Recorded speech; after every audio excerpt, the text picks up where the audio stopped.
MLA Rajampet MLA అయినటువంటి అమర్నాథ్ రెడ్డి గారు, అదేవిధంగా ఎంపీగా ఈరోజు రాజంపేట నియోజకవర్గంలో పర్యటించినారు.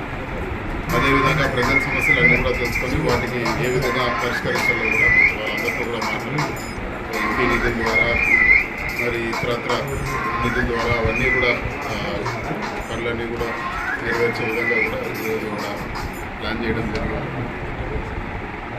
ముఖ్యంగా రాజంపేట నియోజకవర్గంలో ఇది వరకు జగన్మోహన్ రెడ్డి గారు కాంక్రీట్ డ్యామ్ అన్నమయ్య డ్యామ్ ఏదైతే కొట్టుకుపోయిందో దాని ప్లేస్లో ఈరోజు కాంక్రీట్ డ్యామ్ కట్టాలని చెప్పి టెండర్లు కూడా పిలవడం జరిగింది.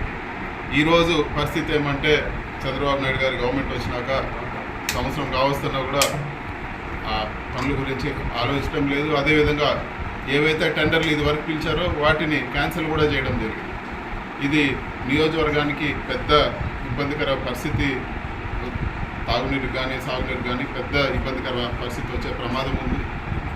వెంటనే ప్రభుత్వం ఇదివరకు ఏదైతే ఇక్కడ ఎలక్షన్లకు వచ్చినప్పుడు చంద్రబాబు నాయుడు గారు ఏదైతే మాట చెప్పారో ఆ మాట నిలబెట్టుకునే విధంగా అన్నమయ్య డ్యామ్ పనులు చేపట్టాలని చెప్పి కూడా మేము కోరుతా ఉన్నాము. అదేవిధంగా అమరావతి ఒకటే ఆ 12-13 గ్రామాలు ఒకటే ఆంధ్ర రాష్ట్రం కాదు, మిగతా ప్రాంతాలు కూడా అభివృద్ధి అయ్యే విధంగా చర్యలు తీసుకోవాలని చెప్పి కూడా మేము